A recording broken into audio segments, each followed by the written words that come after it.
The early morning sun peeked through the clouds over London. It was a special day that many people had been waiting for.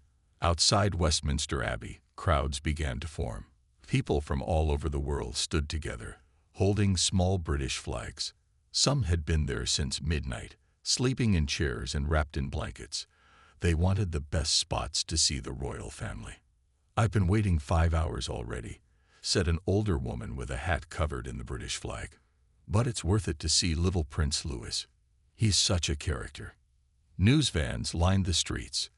TV people with big cameras got ready. Police officers in their dark uniforms walked around, making sure everything was safe. The famous Abbey stood tall and proud, its stone walls holding hundreds of years of royal history. Inside Kensington Palace, the royal morning was already busy. Prince William woke up early. He had been a royal all his life, but days like today still felt important. He looked out the window at the clear blue sky. Good weather was a lucky sign, his grandmother, the Queen, had always said. In their private rooms, Kate was already up. She stood in front of her closet, looking at the clothes picked out by her team. Today she needed to look perfect. She touched a light blue dress with small buttons down the front. Next to it hung a matching coat and hat. "This one," she said to her helper. "The blue matches the spring day." Down the hall, the children were getting ready too. Prince George, the oldest at 10 years old, stood still as a nanny helped with his tie. He had his father's serious face and was starting to understand what it meant to be in line for the throne. "Will there be many people, Nanny?" he asked. "Yes, Your Highness, but you've done this many times now. You'll do wonderfully," the nanny said with a kind smile. Princess Charlotte sat at her small dressing table. At 8 years old, she was already showing signs of her mother's grace. Her long hair was being brushed and pinned with small clips that matched her light pink dress. "I want to carry flowers like Moni does," she said. The most energy came from 5-year-old Prince Louis's room. He jumped on his bed in his underwear while 2 helpers tried to catch him. "I don't want to wear the itchy suit," he laughed, bouncing higher. William walked in just as Louis made a big jump. "Having fun, are we?" William asked with a smile. Louis stopped jumping right away, but his eyes still showed mischief. "The suit is itchy, Daddy," Louis explained. William sat on the bed and pulled his youngest son close. "I know, but it's just for a few hours. And everyone is excited to see you. You can wear your dinosaur pajamas as soon as we get home, I promise." Louis thought about this deal. "Can I bring my small dinosaur in my pocket?" William pretended to think hard about this important question. "If he stays in your pocket the whole time and doesn't roar during the quiet parts." Louis nodded seriously, happy with the agreement. In the main room of their apartment, Kate checked her watch. The cars would arrive in 30 minutes. She felt a mix of feelings: pride in representing the royal family, worry about keeping 3 young children well behaved in public, and happiness to share these historic moments with her family. She walked to William, who was now helping Louis with his small suit jacket. "Ready for the Abbey?" she asked her husband. William looked at his beautiful wife and then at their children. His heart felt full. "As ready as we'll ever be," he answered. "Just another day in the life of the Cambridges." Little did they know that this normal royal duty would become something the whole world would talk about, thanks to one small prince and his dinosaur. The royal family stepped outside Kensington Palace. 3 shiny black cars waited for them. Men in dark suits stood by the cars, watching everywhere with serious eyes. These men were royal guards who kept the family safe. Kate held Louis's small hand. The little boy looked at the cars with wide eyes. He patted his pocket to make sure his tiny dinosaur was still there. George and Charlotte stood tall beside their father, both trying to look grown-up. "Remember," William said to the children, kneeling down to their level, "today is important. Many people have come to see us. We must show them our best smiles." "Will the Queen be there?" Charlotte asked. She missed her great-grandmother who had passed away. "No, sweetheart," Kate said softly, "but she'll be watching from heaven. and she'd be very proud of you. The family got into the middle car. Inside, the seats were soft black leather. Louis bounced a little on his seat until Kate placed a gentle hand on his knee. The car moved slowly away from the palace, following a police car with flashing lights. "Look," George pointed out the window as they drove through London. "All those people are waiting for us." The streets were full. People stood behind small fences, holding phones to take pictures. Some waved flags or held signs saying, "We love you, Kate," or "God bless the royal family." "Why do they care so much about us?" Charlotte asked, watching a group of ladies with fancy hats jumping up and down as the car passed. William thought about this. "Because we're part of Britain's story. We help people remember where they came from. And sometimes, when life is hard, people like to see something special and happy." Louis didn't understand all this. He pressed his face against the window, making a funny face at a small boy in the crowd. The boy laughed and waved back. "Louis," Kate warned, but she was smiling too. As they got closer to Westminster Abbey, the crowds grew bigger. Police on horses stood in lines. News people from all over the world held big microphones and talked to cameras. "There are so many people," George said quietly. The boy sometimes felt shy when so many eyes were watching him. William put his hand on his son's shoulder. "I felt the same way when I was your age. Just remember, they're happy to see you. You don't need to do anything special." The car stopped in front of the Abbey. Its big doors were open wide. The building was huge with pointed towers reaching to the sky. It had stood in London for over 700 years. Kings and queens had been crowned there. William and Kate had been married there. It was a place of great history. A man in a red and gold uniform opened the car door. Outside, the noise hit them. Hundreds of people calling their names, cameras clicking, and bells ringing from the Abbey towers. Kate stepped out first, her blue dress catching the sunlight. She turned and helped Louis out. The crowd cheered louder when they saw the small prince. George and Charlotte followed. Then William. The Archbishop of Canterbury waited at the top of the steps. He wore long white and gold robes. He smiled and bowed his head as the family approached. "Your Royal Highnesses, welcome to Westminster Abbey," he said. Louis looked up at the huge building. He had been here before, but had forgotten how big it was. His small hand squeezed his mother's tighter. Charlotte stood extra straight, remembering her royal training. George nodded politely to the Archbishop, just as he had seen his father do many times. As they reached the top step, William and Kate paused. They turned to face the crowd one more time. Cameras flashed like stars. The family stood together. William, Kate, George, Charlotte, and Louis, and waved.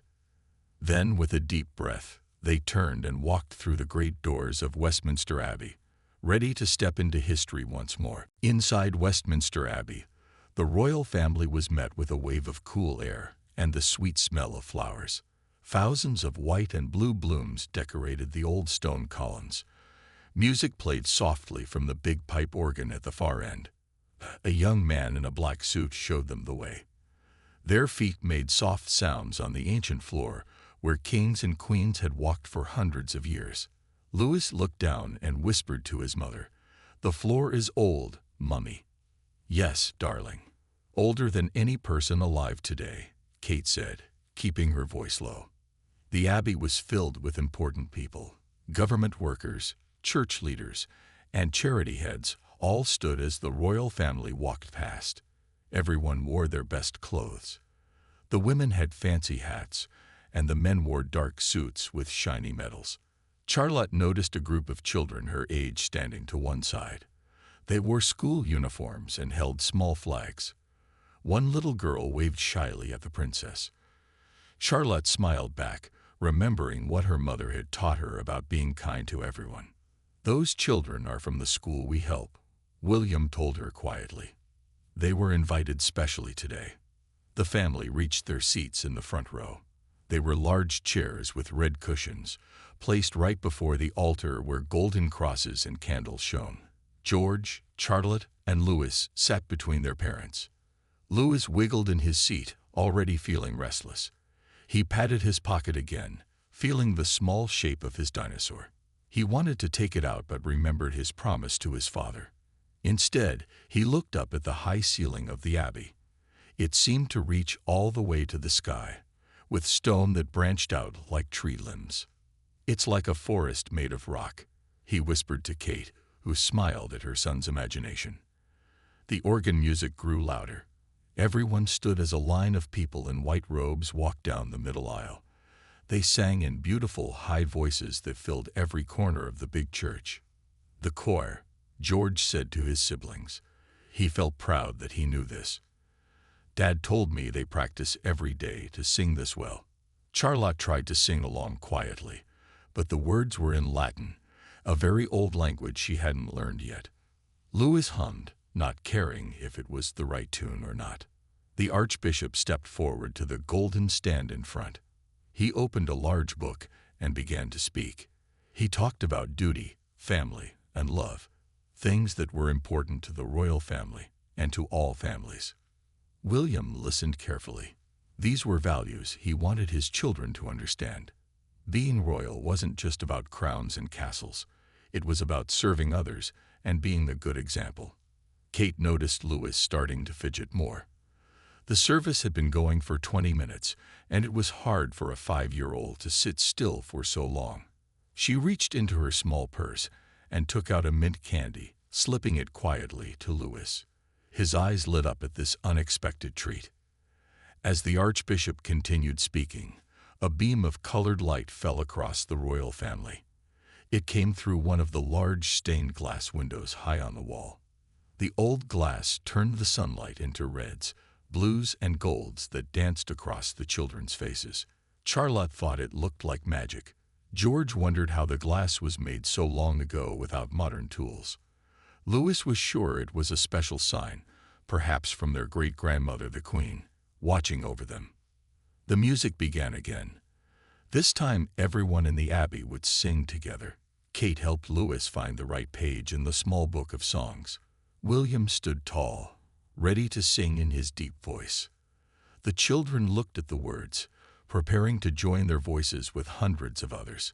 In this moment, with music rising to the ancient roof and light streaming through centuries-old windows, the royal family felt connected to all the history that had happened in this special place. They were not just William, Kate, George, Charlotte, and Louis. They were part of something much bigger, a living link in a chain that stretched back through time. The singing filled Westminster Abbey. Hundreds of voices joined together in the old song. Even Louis tried to sing, though he was a word or two behind everyone else. When the song ended, everyone sat down again. Now it was time for the special part of the service. Today was about helping children around the world. William and Kate had worked hard to make this happen. They cared deeply about making sure all children had food, schools, and safe places to live. A young girl walked to the front. She looked about 12 years old and wore a simple blue dress. Her hand shook a little as she held a piece of paper. This girl had been helped by one of the royal family's charities. "My name is Sophia," she began in a quiet voice. 2 years ago, I had nowhere to live. My mother and I slept in our car. Then the Royal Children's Trust helped us find a home." Charlotte listened with wide eyes. She had never thought about not having a home. She reached for Kate's hand. "Now I go to school every day," Sophia continued, her voice growing stronger. "And my mother has a job. I want to thank Prince William and Princess Kate for helping children like me." Everyone clapped. William nodded at the brave girl, and Kate wiped a small tear from her eye. This was why they worked so hard, to make real changes in people's lives. Next, a group of children came forward. They held colorful drawings. The tallest boy explained that they had made pictures of what they wanted to be when they grew up. "We wanted to show the royal children that they are not the only ones with big dreams," the boy said. One by one, the children showed their pictures: a doctor, a teacher, an astronaut, a chef. When they finished, they walked to the royal family and gave the drawings to George, Charlotte, and Louis. Louis got a drawing of a boy who wanted to be a dinosaur scientist. His eyes lit up. "I love dinosaurs too," he said loudly, forgetting he was in church. People chuckled softly. Inside voice, "Louis," Kate reminded him gently. The Archbishop stepped forward again. "Now, the royal family will light candles for children in need around the world." William stood up with George, and Kate with Charlotte and Louis. They walked to a table covered with small candles. An old woman gave them each a long, thin candle that was already lit. "Light your candle from mine," she said kindly, "and think of all the children who need our help." Carefully, they touched their candles to the unlit ones on the table. George moved slowly, making sure not to drop any wax. Charlotte stood very straight, taking her job seriously. Louis watched the flames with wonder in his eyes. As the family lit the candles, more music played softly. The lights in the abbey had been turned down, so now hundreds of small flames glowed in the darkness. It looked like stars had fallen from the sky and landed in the old church. Louis whispered to Kate, "Are we helping the children with these candles?" Kate bent down to his level. "The candles are a symbol, darling. They remind us to bring light to dark places, to help people who are having a hard time." Louis nodded, though he didn't fully understand. But he did understand that helping others was important. When all the candles were lit, the royal family returned to their seats. The abbey was quiet for a moment as everyone looked at the beautiful, flickering lights. Then something unexpected happened. A small bird had somehow found its way into the abbey. It flew above the candles, its shadow dancing on the walls. People looked up in surprise. "Look, Mummy," Charlotte pointed. "A bird in church." Some people might have thought this was a problem, but William smiled. In old stories, he told his children quietly, "A bird in a holy place is a sign of good luck and blessing." The bird circled once more over the royal family, then found an open window high up and flew away into the blue sky. Louis was sure this was magic. George wondered if the bird had a nest nearby. Charlotte thought it was the prettiest thing she had seen all day. As the service continued, the children kept glancing up, hoping the bird might return. But the most magical part of their day at Westminster Abbey was still to come. The service continued with more songs and prayers. Louis was getting tired of sitting still. He started to swing his legs back and forth under his chair. His small, shiny shoes barely touched the ground. "Louis," Kate whispered, "just a little longer." But Louis had been good for almost an hour now. That was a very long time for a 5-year-old boy. He reached into his pocket and felt his dinosaur toy. He wanted to show it to the boy sitting across the aisle who kept looking at him. William noticed Louis getting restless. He checked his watch. 20 more minutes. He leaned over and whispered, "If you sit still until the end, we can get ice cream after." Louis's eyes grew wide. Ice cream was his favorite treat. He nodded and tried to sit as still as a statue. Charlotte was listening carefully to the Archbishop. He was talking about how children needed good examples to follow. She knew that meant her too. As a princess, she needed to be kind and helpful. Sometimes it felt like a big job for an 8-year-old. George watched his father. One day, he would be king just like his father would be. He tried to copy how William sat straight and listened carefully. George liked learning about his future role, even though it sometimes felt scary. Now it was time for the most special part of the service. A group of children from a school choir walked to the front. They wore simple blue uniforms and stood in perfect lines. The choir leader raised his hands. The children took a deep breath together. Then they began to sing a song about hope and friendship. Their young voices filled the abbey with beautiful music. As they sang, something magical happened. From high up in the rafters, small white petals began to fall. They floated down slowly, like snow on a winter day. Someone had arranged for flower petals to be released during the song. "Look," Louis couldn't help saying out loud. Everyone smiled at his excitement. The petals fell gently on the people below. One landed on Charlotte's hair. Another settled on George's shoulder. Louis tried to catch them with his hands. "It's snowing flowers," he whispered to Kate, who smiled at her son's wonder. The song was about how children are like seeds that need care to grow strong. The falling petals reminded everyone of this. William caught one in his hand and showed it to George. "Remember this moment," he said quietly to his son. When the song ended, everyone clapped loudly. The children in the choir beamed with pride. They had practiced for weeks to sing for the royal family. Next, it was time for William to speak. He stood up and walked to the front. Kate gave him an encouraging smile. Their children watched with proud faces as their father stood before the large crowd. William began to speak about why helping children matters. He talked about his own children and how every child deserves to feel safe and loved. His voice was strong and clear.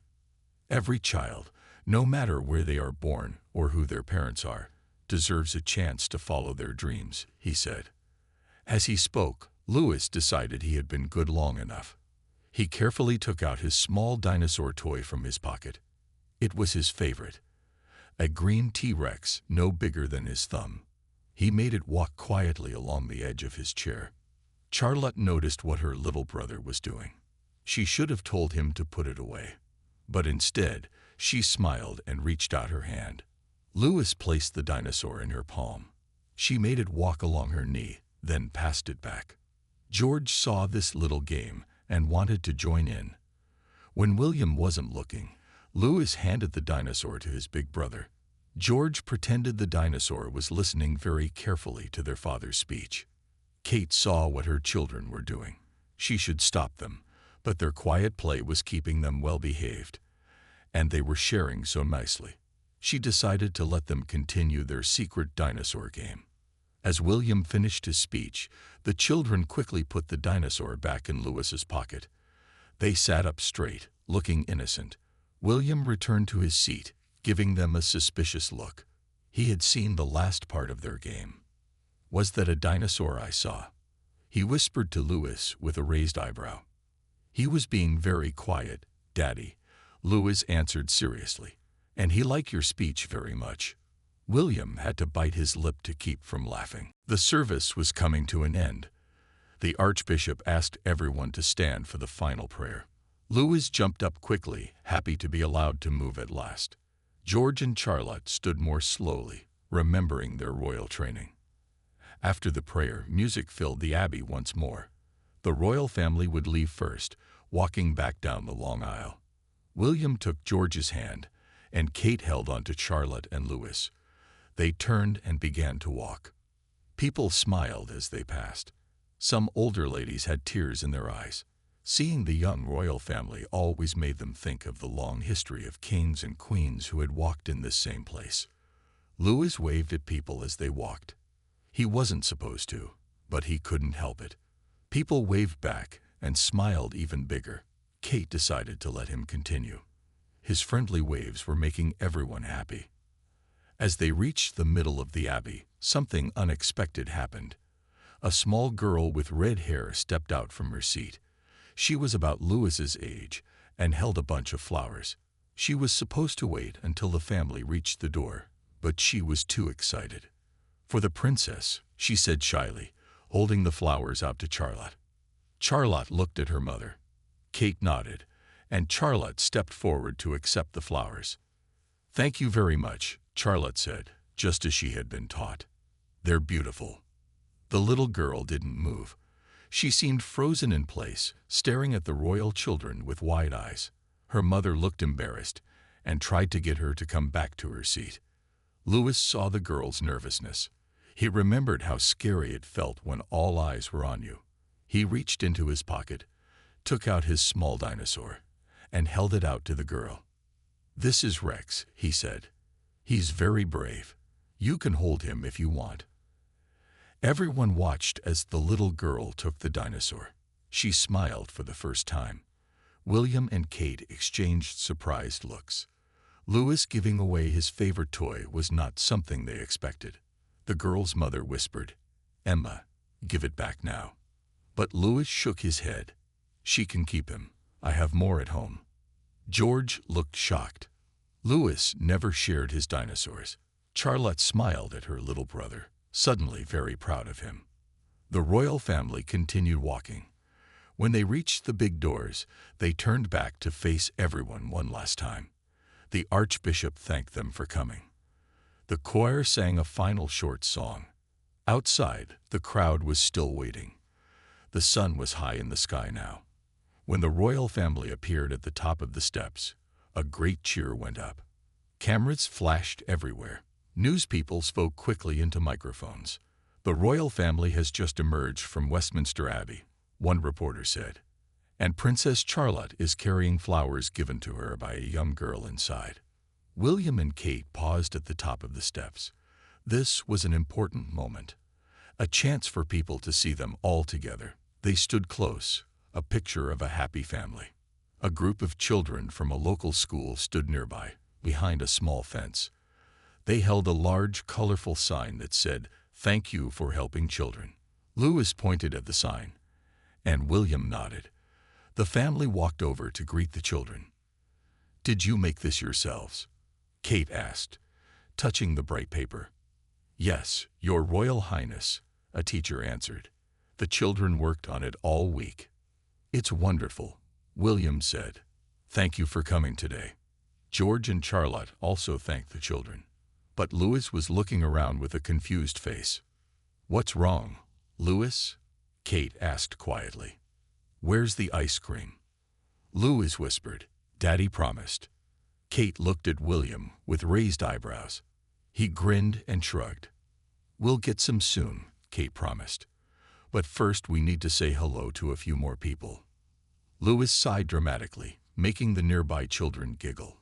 Even the serious royal guards had to fight back smiles.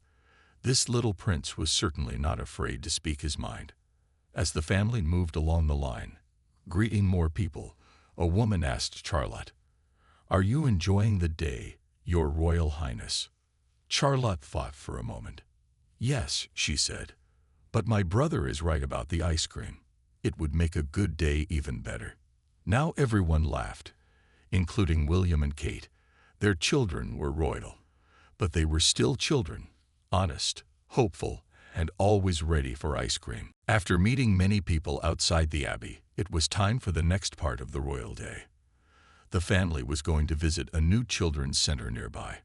This center would help sick children and their families. "We need to go to the cars now," William told the children. He could see Louis was getting tired. The little boy's energy was running low after being so good for so long. The royal guards made a path through the crowd. People still took pictures and called out to the family. Charlotte held her flowers carefully. George walked tall like his father. Louis dragged his feet a little, thinking about the promised ice cream. As they reached the cars, a tall man with a big camera stepped too close. "Just one more picture, Your Highnesses," he called loudly. One of the guards moved to block him, but the man's sudden movement startled Louis. The little prince jumped back, bumping into Kate. She kept her balance, but her fancy hat tipped sideways. Louis's lip trembled. He didn't like the loud man or the sudden scare. William quickly picked up his youngest son. "It's all right," he said softly. "We're going now." The guard spoke firmly to the cameraman. "Step back, sir." Kate straightened her hat and smiled calmly, as if nothing had happened.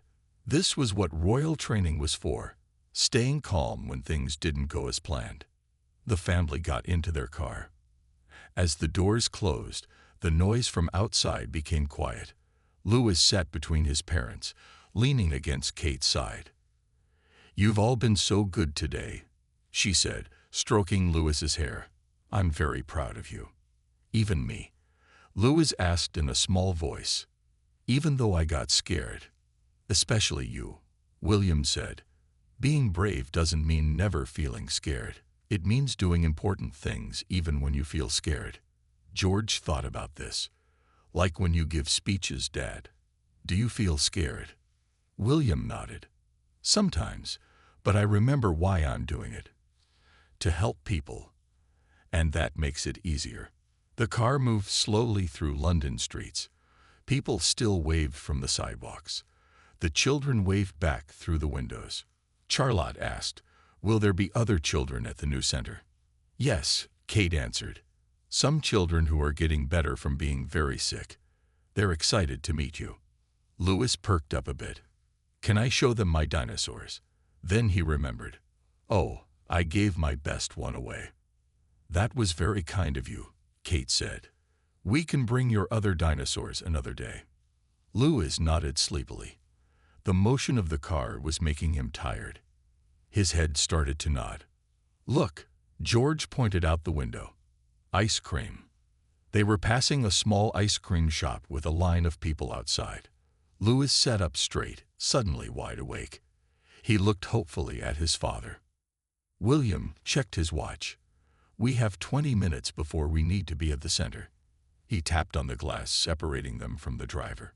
"Can we stop for a moment, please?" The driver nodded. Royal plans could be changed for ice cream emergencies. The car pulled over. The guards looked surprised, but quickly moved to secure the area. One went into the shop first to explain.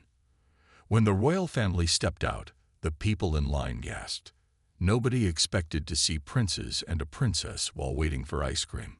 The shop owner came outside, his eyes wide with shock. "Your Royal Highnesses, what an honor." "We'd like some ice cream, please," William said simply. The owner led them in, past the line. Usually, nobody was allowed to skip ahead, but most people agreed that royal children were a special case. Inside, the shop was small but clean. Pictures of ice cream cones hung on bright blue walls. A glass case showed many colors of ice cream. "What flavors would you like?" the owner asked, his hands shaking a little as he held ice cream scoops. "Chocolate, please," George said politely. "Strawberry," Charlotte said, still holding her flowers. Louis pressed his face against the glass case, looking at all the choices. This was a very important decision. Finally, he pointed to a bright blue ice cream. "What's that one?" he asked. "That's bubblegum flavor," the owner said. "It's very popular with children." "I want that one," Louis decided. "It matches Mummy's dress." Kate laughed and ordered vanilla for herself and William. The owner worked quickly, making perfect scoops. He put extra sprinkles on the children's cones. With ice creams in hand, the royal family thanked the owner and stepped back outside. The crowd had grown bigger. Everyone wanted to see the princes and princess enjoying a normal childhood treat. With ice cream cones in hand, the royal family stood on the sidewalk. People took pictures with their phones. The children didn't mind. They were too busy enjoying their treat. Louis had blue ice cream all around his mouth. Kate tried to wipe it with a tissue, but he kept moving away, too focused on making sure not a drop was wasted. "Louis, you look like a Smurf," George said, laughing. "What's a Smurf?" Louis asked, his tongue now blue as well. "A little blue person from a story," Charlotte explained. Her own strawberry ice cream was being eaten very neatly, one small lick at a time. A little girl in the crowd held up a teddy bear wearing a crown. Charlotte noticed and smiled at her. The girl's mother encouraged her to speak. "I made a royal bear," the girl said shyly, "for Princess Charlotte." One of the guards checked the bear quickly, then nodded to Kate.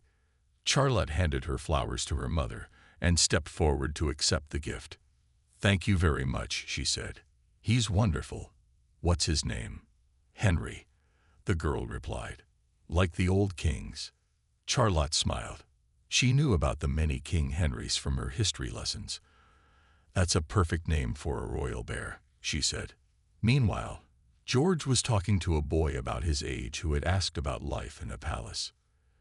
"Do you have a swimming pool?" the boy wanted to know. "Yes," George said, "but I still have to do homework like everyone else." The boy looked disappointed to hear that even princes couldn't escape schoolwork. William checked his watch again. "We should go," he said quietly to Kate.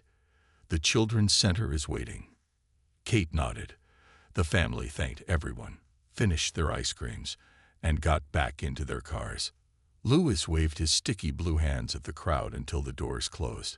Inside the car, Kate used wet wipes to clean Lewis's face and hands. "Blue was a very interesting choice," she said. "My tongue is still blue." "Look." Lewis stuck out his tongue at his siblings, who laughed. Soon they arrived at the new Children's Center. It was a beautiful building with colorful windows and a playground outside. The royal family stepped out of their cars. Important-looking people waited at the door to greet them. "Your Royal Highnesses, welcome to Hope House Children's Center," said a woman in a doctor's coat. "The children are very excited to meet you." Inside, the center was bright and cheerful. Pictures covered the walls and soft music played. It looked nothing like a hospital. Even those sick children came here for help. "We wanted it to feel like a home, not a medical place," the doctor explained. "Children heal better when they're happy." William nodded. "You've done a wonderful job." They walked into a large playroom where about 15 children waited. Some sat in wheelchairs. Others had tubes connected to medicine bags. But all of them smiled when they saw the royal family. "It's them. It's really them," one little boy said, bouncing in his wheelchair. The royal children felt shy at first. They weren't sure what to say to children who were sick. But Lewis, still riding his ice cream sugar high, broke the ice. "I had blue ice cream, and now my tongue is blue," he announced, sticking out his tongue again. "Want to see?" The sick children laughed. Suddenly, the room felt less formal. George and Charlotte relaxed and started talking to the children. Charlotte showed them her new teddy bear, Henry. "He's a royal bear," she explained, "but he needs friends." The children offered their own stuffed animals as friends for Henry. Soon Charlotte was sitting cross-legged on the floor, hosting a teddy bear tea party with 3 little girls. George found a group of boys looking at a space book. He joined them, sharing facts he had learned about Mars and Jupiter. The boys were impressed by his knowledge. Lewis went straight to the toy corner where he found, to his delight, a bucket of plastic dinosaurs. Soon he was playing with 2 small children, making dinosaur noises and creating a dinosaur parade. William and Kate watched their children with proud smiles. This was exactly what they had hoped for. Not just a formal royal visit, but a real connection between their children and the children who came to the center. "They're naturals," the doctor said quietly. "The children will remember this day forever." What had started as a formal church service at Westminster Abbey had turned into something much more meaningful. A day where royal children and sick children found out they weren't so different after all. They all liked ice cream, teddy bears, space, and dinosaurs. After an hour of playing with the children at Hope House, it was time for the royal family to leave. Saying goodbye was hard. Charlotte hugged her new friends and promised that Henry the bear would remember them. George shook hands with the boys he had met, very grown up like his father. Lewis had to be convinced to leave the dinosaur toys behind. "We can come back another day," Kate promised as she led him toward the door. The staff and children lined up to wave goodbye. A little girl in a wheelchair gave Kate a drawing she had made of the royal family. Kate knelt down to accept it. "Thank you. It's beautiful," she said. "I'll put it on our fridge at home." The girl beamed with pride. Her picture would hang in a royal kitchen. Outside, the family got back into their cars for the ride home. It had been a long day, and everyone was tired. Lewis leaned against William, his eyes heavy. "Did you have a good day?" William asked his children. "The best," Charlotte said, holding Henry the bear close. "I like meeting new friends." "I liked the Abbey," George said thoughtfully. "It makes you feel small but important at the same time." "I like the ice cream," Lewis mumbled sleepily. "And the dinosaurs. And giving my dinosaur to that girl." The cars drove through London as the afternoon sun made the buildings glow golden. People still waved as they passed. The family waved back, though with less energy than before. "Being royal is tiring," Charlotte said with a yawn. Kate smiled. "Yes, but it's also a chance to make people happy. You all did that today." When they arrived back at Kensington Palace, The children perked up a bit. Home always gave them new energy. This part of the palace was their private space, away from the public eye. Here they could just be a normal family. "Race you to the playroom," Louis shouted, suddenly wide awake. He took off down the hallway, his formal shoes making loud clicks on the floor. "Louis, walk please," Kate called, but she was smiling. After a day of being so good, the children needed to run and be loud. George and Charlotte looked at each other, then ran after their brother, their formal clothes not slowing them down. William put his arm around Kate as they walked more slowly behind their running children. "They were amazing today," he said. "They were," Kate agreed. "Your mother would have been so proud of them." William felt a warm feeling in his heart at the mention of his mother, Princess Diana. "She would have loved days like this," he said softly. In the family's private living room, the children had already changed out of their formal clothes. Louis wore the dinosaur pajamas William had promised him that morning. George had put on comfortable jeans and a soccer shirt. Charlotte still wore her dress, but had added a plastic tire from her dress-up box. "Can we watch a movie?" George asked. "Yes, but a short one," Kate said. "It's been a very big day." They all sat together on the big sofa. Louis climbed onto William's lap with a storybook about dinosaurs. Charlotte arranged her new teddy bear next to her. George found the TV remote. As the movie began, William looked around at his family. This was his favorite part of any day, just being together, away from cameras and crowds. "I think we should visit sick children more often," Charlotte said suddenly. "They need friends." "I think that's a wonderful idea," Kate said, stroking her daughter's hair. "And we should bring them ice cream," Louis added, making everyone laugh. Later that evening, after the children were in bed, William and Kate sat in their living room drinking tea. On the table was the drawing from the girl at Hope House. Kate had kept her promise and put it on the fridge, but William had taken it down to look at it more closely. "It's us," he said with a smile. In the child's drawing, the royal family stood in front of Westminster Abbey, all holding hands. Above them was a bright yellow sun and a small bird flying. "It was a good day," Kate said, leaning against his shoulder. "One of our best," William agreed. Outside the palace, London continued its busy life. People who had seen the royal family that day told others about it. They shared pictures and stories. Everyone had their favorite moment. Princess Charlotte accepting flowers, Prince George listening so carefully, Prince Louis with his blue ice cream face, or Prince William carrying his tired son. But inside the palace, all was quiet. The royal children slept peacefully, their day at Westminster Abbey now a happy memory. Tomorrow would bring new royal duties, but tonight they were just children, dreaming of dinosaurs, teddy bears, and blue ice cream.